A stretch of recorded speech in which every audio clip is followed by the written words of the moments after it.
하나님 말씀 시편 94편 보겠습니다. 한 절씩 교독하시겠습니다. 주님은 복수하신 하나님이십니다. 복수하신 하나님, 빛으로 나타나십시오. 세상을 심판하신 주님, 일어나십시오. 오만한 자들이 받아야 할 마땅한 벌을 내리십시오. 주님, 악한 자들이 언제까지 두 번 썼네요. 승전가를 부르게 하시겠습니까? 사악한 자들이 거만하게 말하며 그들이 모두 다 거두를 피운다. 주님, 그들이 주님의 백성을 짓밟으며 주님의 택하신 민족을 괴롭힙니다. 그들은 가와 나그네를 죽이고 고아들을 살해하며 주가 못 본다, 야곱의 하나님은 생각지도 못한다 하고 말합니다. 백성 가운데서 미련한 자들아 생각해보아라. 어리석은 자들아 너희는 언제나 슬기로워지겠니라. 귀를 지어주신 분이 들을 수 없겠느냐? 눈을 빚으신 분이 볼 수 없겠느냐? 문나라를 꾸짖으시는 분이 말할 수 없겠느냐. 무사람을 지식으로 가지는 분에게 지식이 없겠느냐. 주님께서는 사람의 속 생각이 허무함을 아신다. 주님께서 꾸짖으시고 주님의 법으로 친히 가르치시는 사람은 복이 많은 사람입니다. 이런 사람에게는 재난의 날에 벗어나게 하시고 악인들을 묻을 무덤을 팔 때까지 평안을 주실 것입니다. 주님께서는 주님의 백성을 외면하지 않으시며 주님이 택하신 백성을 버리지 않으실 것입니다. 판결은 반드시 정의를 따를 것이니 마음이 정직한 사람이 모두 정의를 따를 것입니다. 누가 나를 위하여 일어나서 악을 지시며 누가 나를 위하여 일어나서 행악절하게 하나이까. 주께서 나를 돕지 아니하였다면 내 목숨은 벌써 적막한 곳으로 가버렸을 것이다. 주님, 내가 미끄러진다고 생각할 때에는 주님의 사랑이 나를 붙듭니다. 내 마음이 번거로울 때는 주님의 위로가 나를 달래줍니다.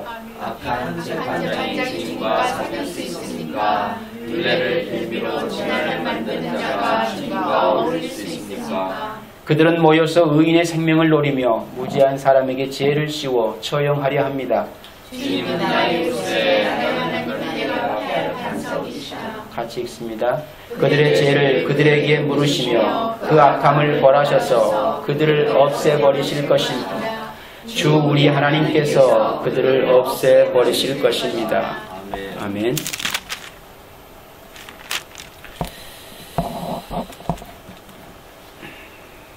오늘 시편 94편의 말씀은 참 저와 여러분들에게 여러 가지 생각을 하게 하는 그 본문의 내용입니다.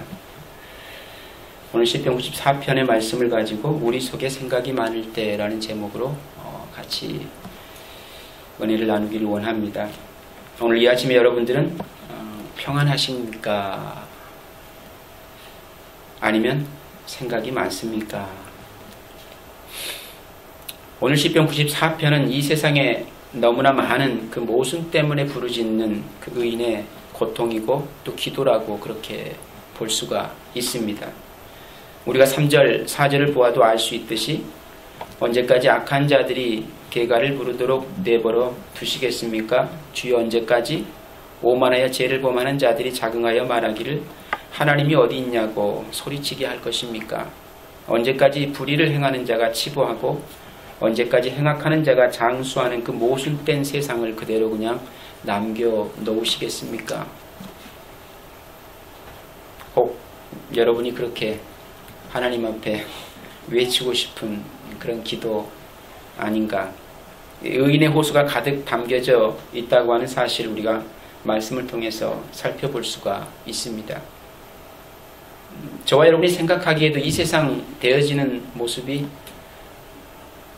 되게 불만족스럽고 불평스러울 때가 참 많지 않을까라는 생각을 해보게 되어집니다. 이런 똑같은 호소를 동일하게 그렇게 예치고 싶을 때도 많을 테고 우리 속에 있는 그런 의문들을 끊임없이 하나님 앞에 내보이는 것이 하나님이 원하시는 일이라고 착각할 수도 있을 것 같습니다. 우리 주변에도 종종 보면 착하게 살려고 노력하는 사람들이 많은 손해를 입고 고통을 당하는 경우를 종종 보게 되어집니다. 어떻게 저런 사람이 저렇게 저런 고초를 겪어야 되지? 특히나 우리가 매스컴을 통해서 한국의 실정들을 대할 때마다 참 안타까움을 금할 수 없는 현실들을 너무나 많이 접하게 되어집니다. 그렇죠?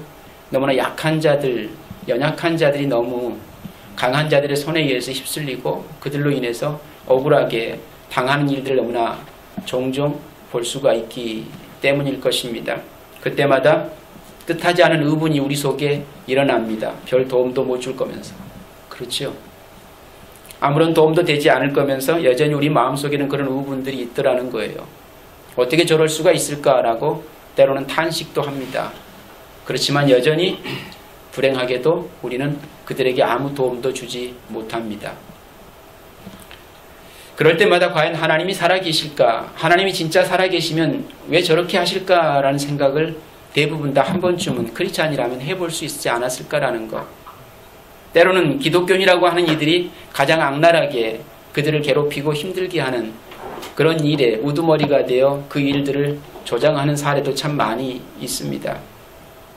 이런 사례들을 볼 때마다 왜 하나님은 그들을 그때마다 즉각 제거하시지 않을까라는 생각도 해봅니다.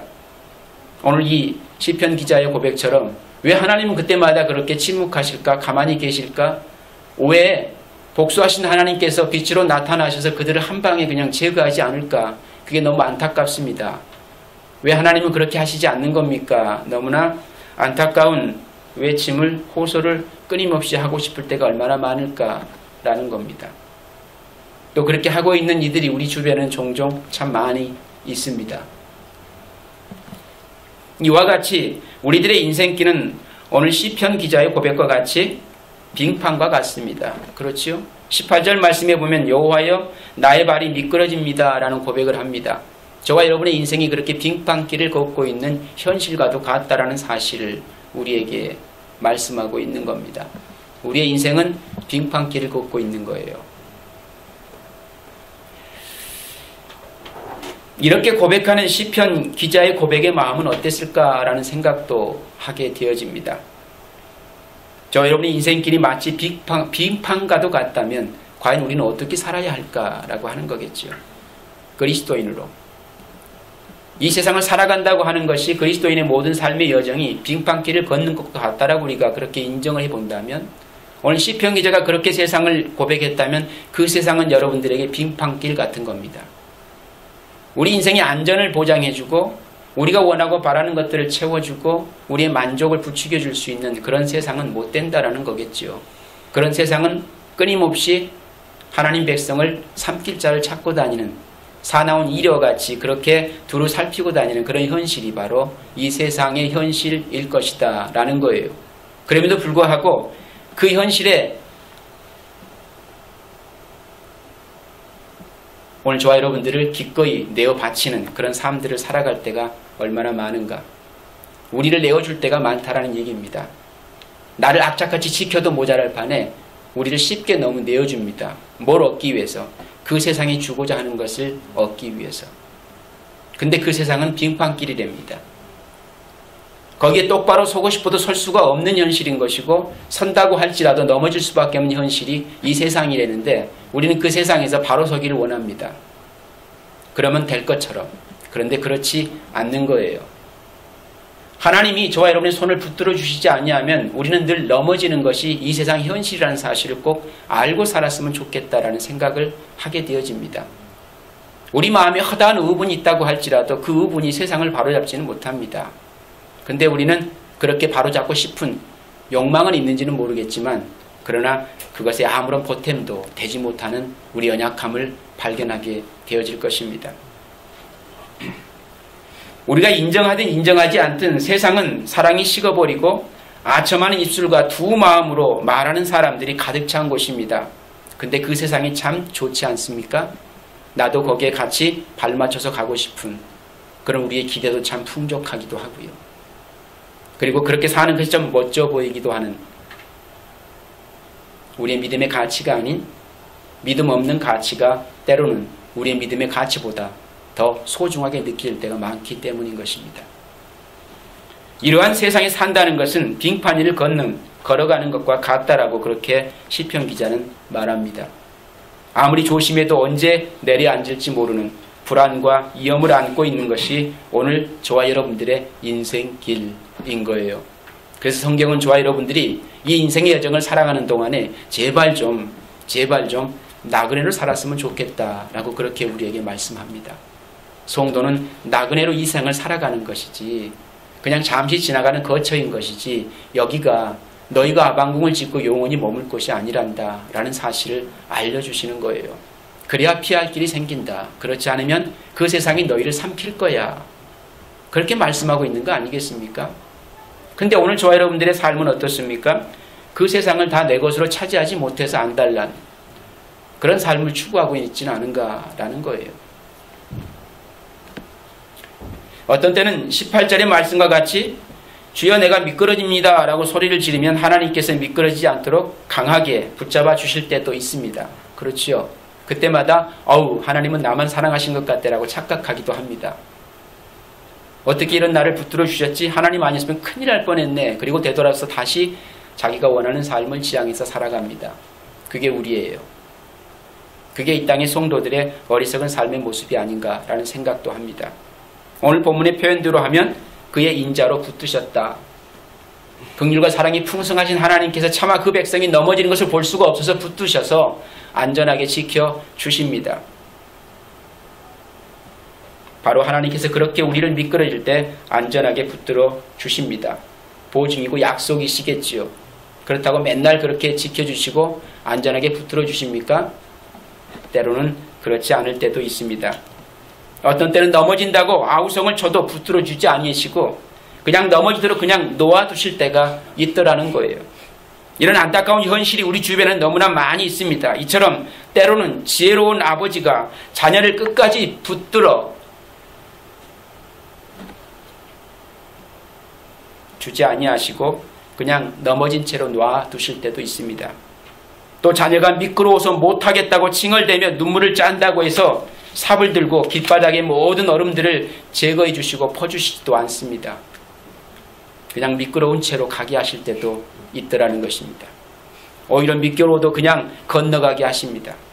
이처럼 하나님께서도 당신의 자녀가 미끄러진다고 소리쳐도 그대로 내버려 두실 때가 있다라는 거예요. 그래서 하는 고백이 내 속에 생각이 많을 때 나오는 말인 것입니다.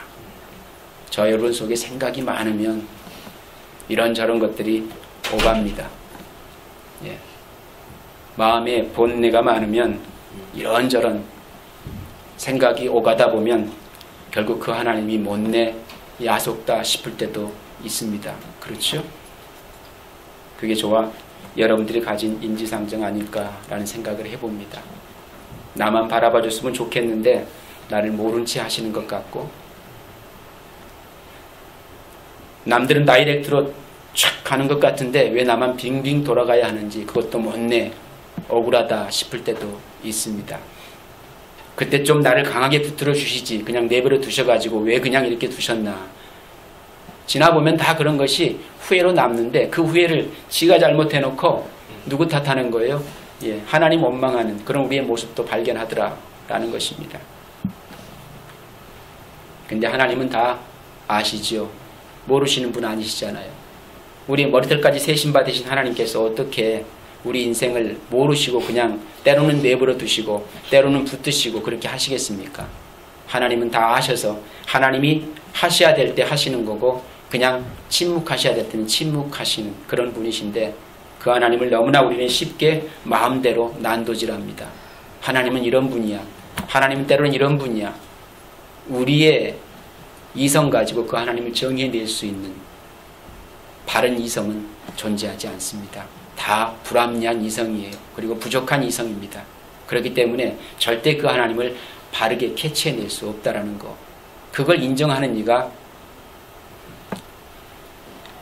하나님 앞에 무릎 꿇어 기도하게 되어져 있습니다. 그 삶을 지향해서 살아가는 것이 저는 성도라고 생각합니다. 사실 넘어진 다음에 많은 생각들이 우리들의 뇌리를 스쳐 지나가는 것을 경험해 보았을 것입니다. 지독한 사기꾼에게 속아서 재산을 손해본 다음에 생각이 많아지는 것입니다. 그렇죠? 그 전까지는 의기양양했거든요. 그런데 사기를 당해봐야 비로소 생각이 많아집니다. 건강할 때는 잘 몰랐다가 아파서 병원에 입원해서 누워있으면 생각이 많아지는 것입니다. 남부러울 것이 없는 행복한 가정을 가졌던 사람에게 인생의 먹구름이 들이오면 그때부터 생각이 많아지는 거예요. 이런 생각이 수없이 쌓이면 잠 못 이루는 밤이 연속될 때가 있지 않겠습니까? 그래서 잘 사는 부자들이 수면제를 달고 산다고 하지 않습니까? 우리의 인생은 태평스러울 때는 마음이 잠을 자지만 위기를 만나고 완전히 미끄러졌다고 판단될 때 비로소 마음이 깨어납니다. 그리고 신중하게 생각하는 사람이 되어집니다. 그 이전까지는 경솔하게 살다가. 그게 인생이에요. 오늘 현대인의 병이 있다면 그것은 생각할 수 있는 여유와 생각할 수 있는 자유를 빼앗겨버린 마른 갈대가 되어버렸다는 데 있지 않을까라는 생각을 하게 되어집니다. 생각 많은 것이 나쁜 게 아니라는 얘기를 드리고 있는 겁니다. 생각해 볼 수 있다는 것은 나를 되돌아보고 있다는 거거든요. 나를 되돌아본다고 하는 것은 나의 존재가 어떤 존재인지를 깨달아 알아가기를 원하고 있다는 현실이기도 하고요. 여러분의 삶 속에 생각이 많은 건 좋은 일인 겁니다. 그것이 번잡한 생각이든 그게 번뇌이든, 그런데 건전치 못한 생각으로 말미암아 우리의 의지가 꺾일 수도 있을 거예요. 그러나 이후에 어찌됐든 생각이 많은 것은 좋은 일입니다. 좋은 거예요. 나쁜 게 결코 아닌 것입니다. 왜? 위기를 만나 넘어지고 난 이후에라야 비로소 생각이 많아지게 되는 거거든요.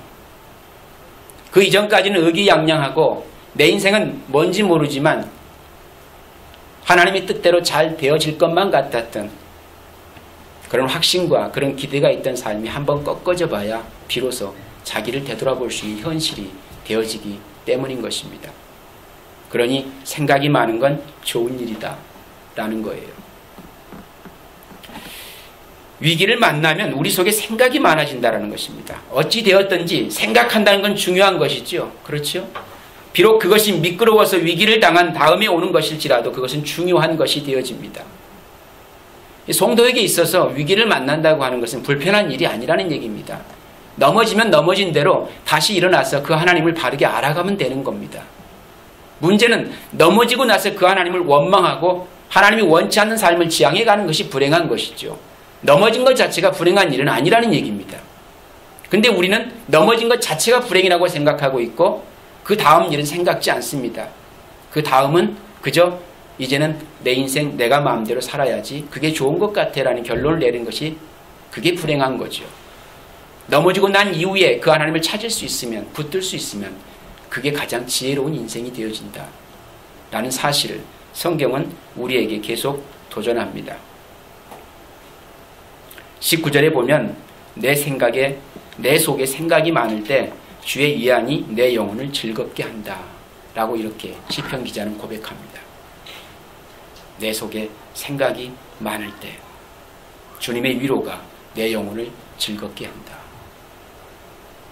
이처럼 생각이 많이 하는 자에게 하나님의 위로가 넘치고 하나님께서 가까이 오셔서 그와 함께 깊은 생각에 동참하시는 것을 볼 수가 있습니다. 그러면 이제 생각해 보세요. 내 속에 생각이 많다라는 게 뭡니까? 그 하나님을 찾는다라는 거겠죠. 찾는다. 그러므로 내 속에 생각이 많아질 때 저와 여러분들은 어떤 생각을 해야 되겠는가? 좀 건전한 생각을 하십시오. 생각이 많아질 때 건전한 생각을 하라는 것입니다. 모든 생각이 다 건전한 것은 아니기 때문입니다. 특별히 미끄러워서 위기를 당한 다음에 모든 생각은 잘못된 병든 생각을 하기가 쉽기 때문인 것입니다. 많은 잡념들, 공상들, 원한, 공포, 불안한 이런 것들이 한데 엉켜가지고 특히 가장 많은 것 중에 뭐가 있을까? 건전치 못한 생각 중에는 원망이라는 게 있을 것 같아요. 그리고 때로는 시기, 질투도 있을 것 같습니다. 이런 생각들이 엉키고 설켜가지고 우리를 병들게 하기 때문에 건전치 못한 생각은 아예 처음부터 초장에 잘라내야 합니다. 이런 병든 생각은 번뇌를 일으키고 그 번뇌가 계속되면 극단적인 행동을 하게 되어 있고 나아가서는 치명적인 병에 걸릴 수도 있는 것입니다. 코미디 프로 보면 그런 비슷한 얘기를 쭉 하는 걸 봅니다. 그러므로 생각하는 것도 중요하지만 더 중요한 것이 뭡니까? 건전한 생각을 하는 것이 좋다라는 거예요. 오늘 우리들이 쓰러져 누워져 있을 때 오가는 많은 생각들을 어떻게 건전한 생각으로 바꿀 수 있을까? 어떻게 하나님의 위로가 내 영혼을 즐겁게 하는 그 깊은 은혜의 경지에 들어갈 수 있을까? 사람이 바로 돼야 되겠지요. 바로 되어진 사람에게 있어서 바른 생각이 나올 수 있기 때문에 그렇습니다. 그래서 성경을 그걸 뭐라 그럽니까? 고린도후서 5장 17절 말씀에 누구든지 그리스도 안에 있으면 새로운 피조물이라. 이전 것은 지나갔으니 보라 새 것이 되었도다. 오늘 저와 여러분의 인생을 자꾸 이성적으로 뜯어고쳐 만들려고 하지 마십시오. 우리의 이성은 이미 엇나가 있다는 걸 아셔야 돼요. 저와 여러분의 이성은 사실 바르지 못합니다. 어느 한쪽에 늘 치우쳐서 판단하고 사고하기 때문에 그 이성은 정확하게 하나님이 원하는 쪽으로 갈 수가 없는 거예요. 저와 이 여러분의 이성이 죽어야 비로소 그 속에 하나님의 생각이 우리를 지배하고 다스리고 통치해야 비로소 바른 건전한 생각을 하게 되어질 수 있는 겁니다. 그러려면 구조적으로 바뀌어야 되겠지요. 그게 뭡니까? 저와 여러분이 그리스도 안에 머무는 것입니다. 그리고 옛사람을 벗어버리고 새사람으로 바뀌어지는 거예요. 근데 그것이 저와 여러분들 가운데 이미 이루어졌습니까? 앞으로 이루어질 것입니까? 예수를 믿는 이들에게 있어서는 이미 이루어진 사건 아닙니까? 새사람이 되어진 거잖아요. 근데 문제는 뭔고 하니 그 옛사람의 기질을 떨쳐버리지 아니하고 그것을 쫓아 살아가는 삶을 지향하고 있는데 문제가 있는 겁니다. 오늘 우리 안에 건전한 생각이라고 하는 것은 건전치 못한 우리의 옛사람의 모습을 단절시키는 거겠지요. 그리고 그 속에 새로운 피조물의 삶을 살기를 지향하는 그 열망으로 나를 채워 넣는 겁니다. 근데 그것이 내 의지로 되는 것이 아니라 성령의 도움을 통해서만 가능하다라는 거예요. 결국 어디로 가야 합니까? 골방으로 가야지요. 하나님 앞에 무릎 꿇어 기도하는 것밖에는 방법이 없다고 하는 사실을 우리가 생각할 수 있어야 됩니다. 생각이 많아질 때 하나님을 붙드시라는 거예요. 생각이 많을 때 그분을 의지하라는 얘기입니다. 우리 인생을 앞세우고 내 기략을, 내 계획을 이런 것들을 앞세워서 어떤 것이 내 원하는 대로 되어지는 걸 그걸 기대하지 말고 하나님이 이끌어가는 대로 따라가겠다는 의지가 필요하다는 얘기입니다. 뭐 할 때마다요? 생각이 많을 때마다. 생각이 많을 때마다. 나를 넘어지게 하신 데는 다 이유가 있기 때문에 그 넘어짐의 사건 속에서 하나님의 뜻을 쫓는 삶으로 바뀌어져 가야 되는데 그 넘어짐이 오히려 나를 불의한 쪽으로 이끌어가고 있다면 그게 뭐가 되는 겁니까? 예, 잘못된 건전한 마음을 품고 살아가는 삶이 현실이 되어지고 있는 거예요. 그럴 때마다 더 그 하나님을 의지하는 자로 살아가는 것, 그것이 새로운 피조물로 살아가는 성도들의 삶의 모습인 것입니다. 그 새로운 피조물의 삶을 살아가도록 하기 위해서 때로는 우리를 넘어지기도 하고 자빠지기도 하고 그로 말미암아 우리 삶에 생각이 많아지는 것입니다. 그럴 때 하나님이 내 인생의 키라는 사실을 알고 그분을 붙드시라라는 얘기입니다. 이처럼 예수님을 믿는다는 것은 바뀌는 거예요. 바뀌는 겁니다. 새롭게 바뀔 때 비로소 바른 생각, 건전한 생각을 할 수 있게 되어지기 때문입니다. 이 변화의 작업을 누가 해주십니까? 나는 못한다 그랬습니다. 성령께서. 우리 안에 거하시는 성령께서 오늘 저와 여러분들을 완전하게 변화시켜 주실 것을 믿을 수 있기를 바랍니다. 이 변화를 체험한 사람들이 누굽니까? 그리스도인이라고 했습니다. 그 성령을 경험하는 이들을 그리스도인이라고 부르는 거예요.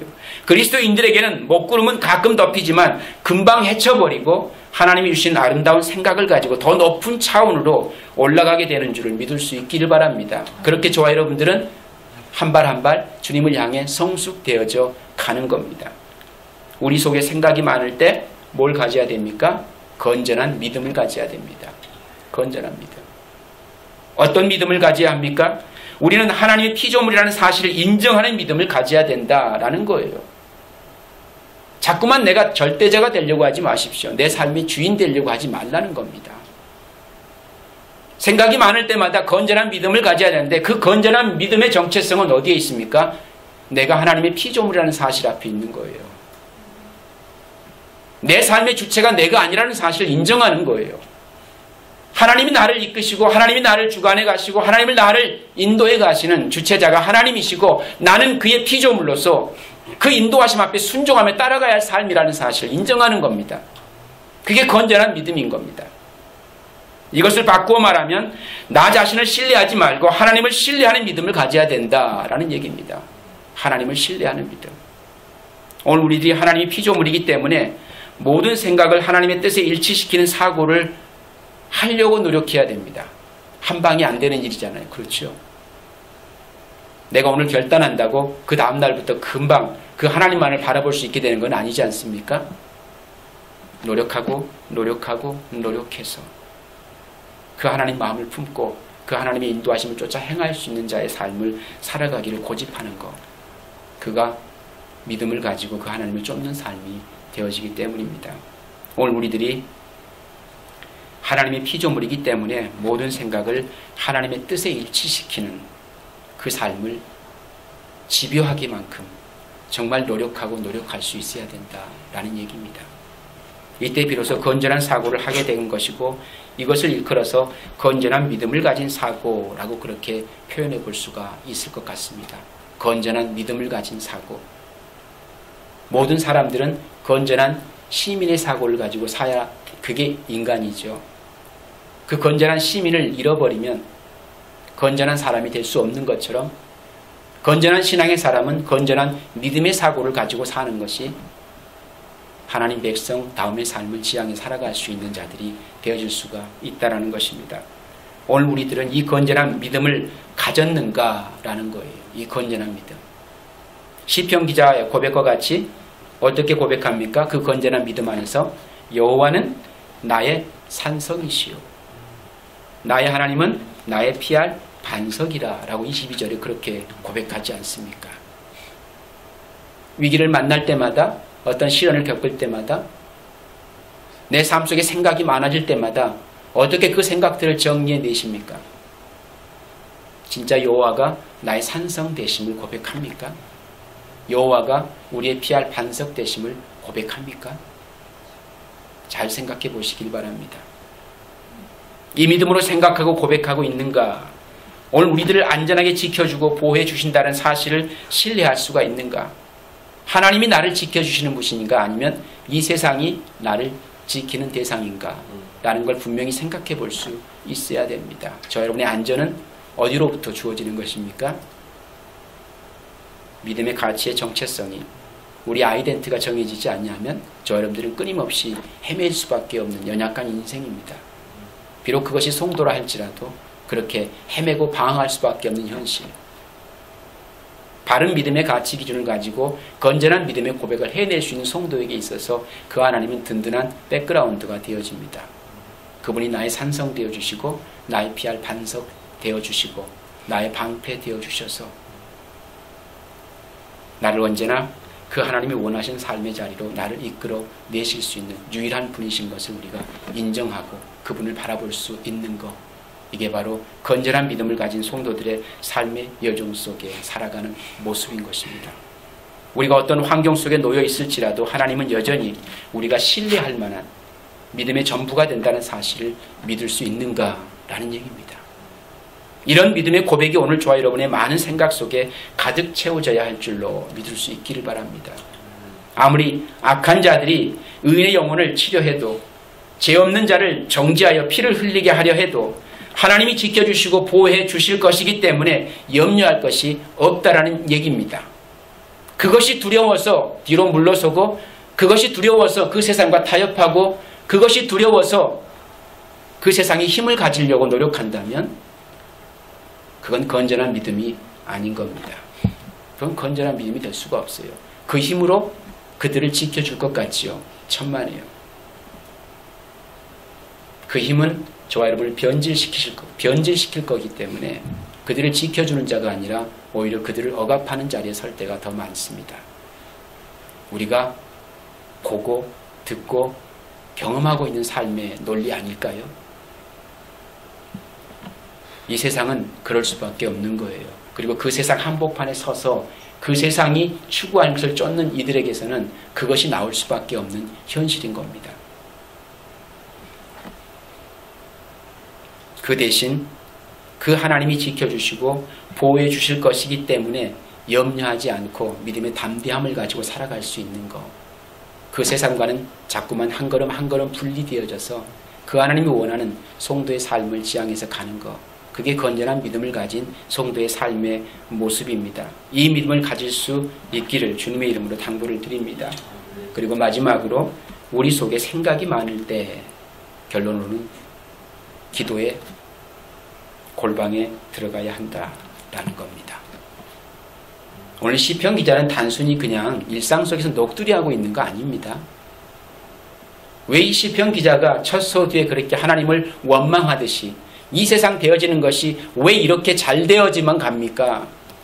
저들의 악한 일들이 왜 이렇게 흥해져만 갑니까? 저들은 언제 패망하고 언제 망해서 그 하나님의 나라가 그들을 다스리고 통치하는 그 나라가 오겠습니까? 이래가지고 되겠습니까?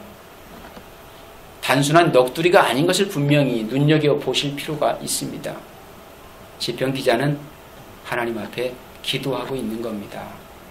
기도하고 있는 거예요. 그러므로 우리의 생각이 많을 때 어떻게 해야 된다고요? 기도의 골방에 들어가셔야 된다라는 얘기입니다. 생각이 많은 밤, 잠이 이룰 수 없는 밤, 많은 생각이 오갈 때 하나님의 말씀을 놓고 조용히 읽어보십시오. 그리고 하나님께서 나와 함께 하신다라는 믿음을 가지고 많은 생각들을 정리할 필요가 있다라는 얘기입니다. 그리고 하나님께서 나와 함께 하신다라는 믿음을 가지고 많은 생각들을 정리하시고 그럼 그 속에서 더럽고 잘못된 생각들이 어떻게 됩니까? 걸러지기 시작합니다. 키질되어져 날아가는 거예요. 이 건전한 생각을 가슴에 안고 기도의 골방에 들어가서 한번 하나님을 대면해 보시기 바랍니다. 우리 영혼을 위로하신 하나님을 만나게 될 줄로 믿을 수 있기를 바랍니다. 제가 드리는 약속이 아니고 성경이 우리에게 약속하고 있는 말씀입니다. 그 말씀을 믿는다면요. 그 하나님은 우리에게 그렇게 위로자로 다가오실 것입니다. 이처럼 생각이 많을 때 하나님께서 그의 위로로 우리의 영혼을 즐겁게 해주신다고 하셨는데 이 하나님을 만나는 체험을 기도의 골방에서 하게 되어지는 겁니다. 성도는 그렇게 하나님과 대화할 수 있어야 되고 그 하나님과 그 교제하기를 즐거워하는 자녀라야 한다라는 것입니다. 겸손한 마음으로 엎드려 간구하는 경건한 자의 기도를 하나님이 들으시고 기도하는 그 마음에 놀라운 위로와 은혜를 부어 주실 것이기 때문입니다. 모든 생각이 하나님의 은혜의 이슬로 촉촉히 젖게 되고 그 이슬을 머금은 모든 생각이 아름다운 꽃봉우리에 맺히는 것입니다. 아침에 일찍 눈 떠보면 밖에 나가보면 이슬에 맺힌 그 꽃봉오리가 얼마나 아름다운지 혹시 아십니까? 저는 제 일생에 한두 번 꼭 봤던 것 같아요. 미국 가서는 한 번도 본 적은 없지만 한국에 있었을 때 정말 예쁘기가 그지없습니다. 우리의 인생이 그렇게 아름답게 꽃피울 수 있다는 얘기입니다. 어떻게 할 때요? 골방에서 그 하나님을 대면하며 그 하나님과 함께 할 수 있을 때 그런 믿음의 꽃을 피울 수 있는 성도의 삶으로 그렇게 사라지게 되어져 있다는 겁니다.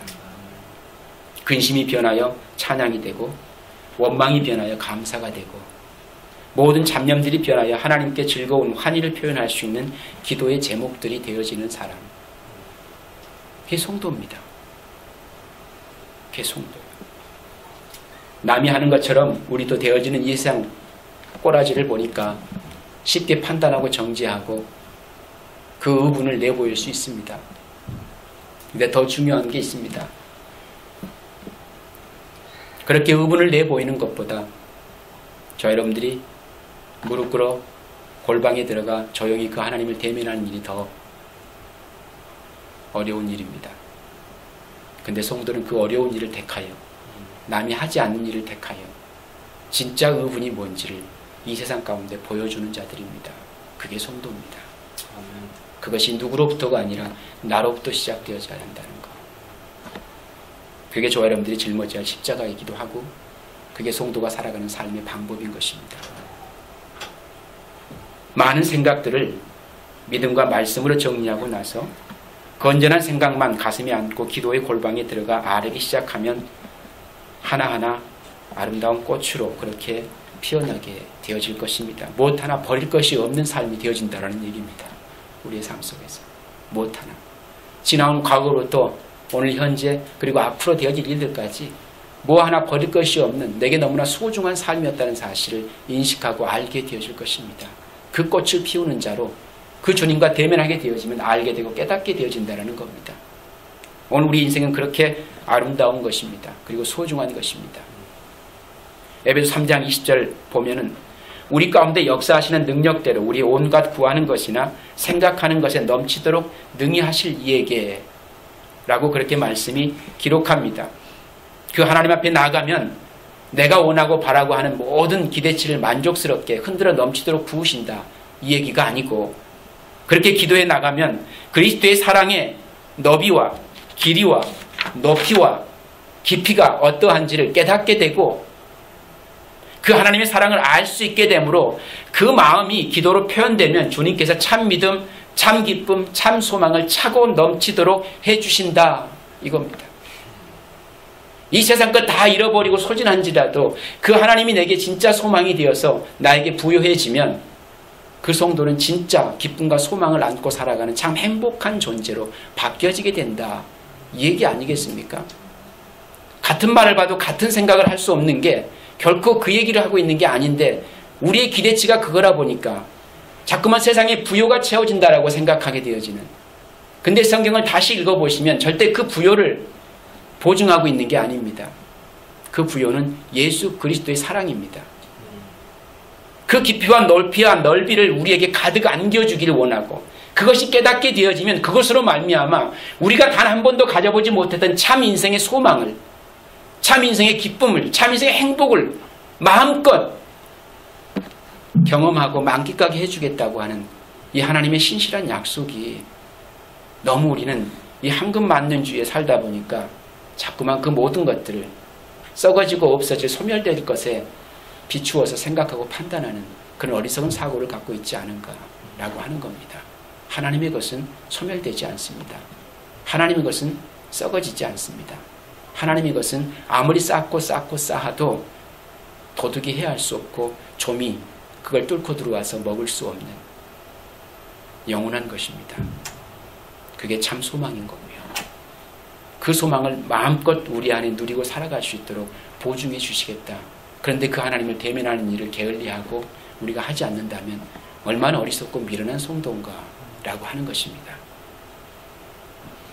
예레미야서 31장 25절 26절에 보면은 이는 내가 그 피곤한 심령을 만족해 하며 물을 슬픈 심령을 삼켰게 하였음이니라 하기로 내가 깨어보니 내 잠이 달더라 라고 되어 있습니다.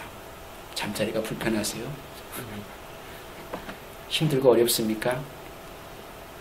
아니면 자는 게 두렵습니까? 그 다음날 또 깨어나서 또 공포스러운 삶을 직면해야 한다는 사실이 너무나 불편합니까? 그 하나님 앞에 무릎 꿇어 기도하게 되면 잠이 달됩니다. 우리의 심령을 상쾌하게 하고 우리의 심령을 그 피곤으로부터 만족해 하실 그 하나님이 나의 하나님이 되어 주실 것이기 때문이라고 하는 것.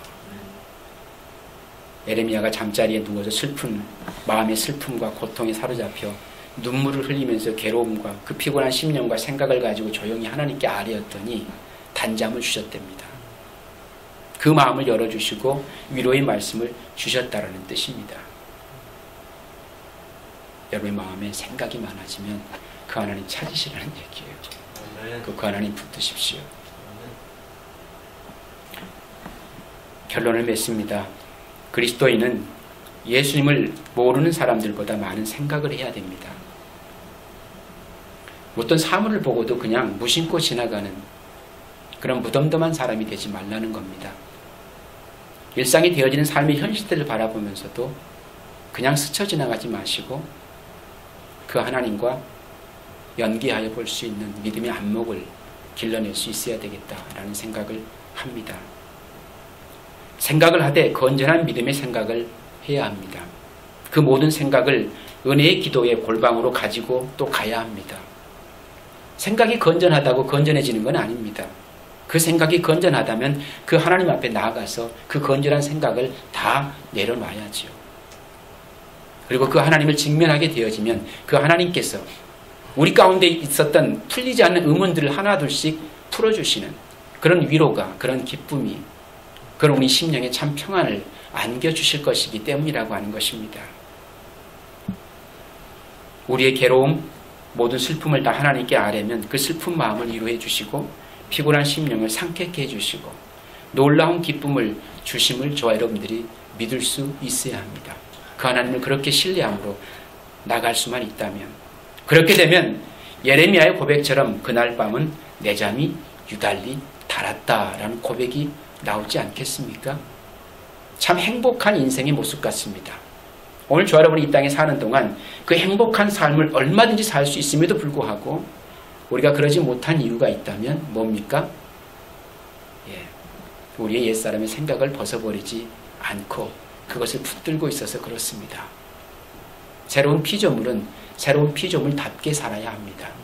그러려면 나를 새롭게 하신 그 예수 그리스도를 붙들고 그분과 연합되어진 삶을 가지고 그 주님 앞에 나아갈 수 있는 바른 믿음의 가치관을 가진 그 믿음을 가지고 그 하나님 앞에 나와 그 하나님을 놓고 하십시오. 그리고 그 하나님과 교제하시면서 이 세상이 줄 수 없는 위로와 기쁨과 평안을 마음껏 누리고 사는 저와 여러분이 되었으면 좋겠습니다. 생각이 많습니까? 좋은 일입니다. 그럴 때 하나님을 찾을 수 있기 때문이라고 하는 거. 기도하겠습니다.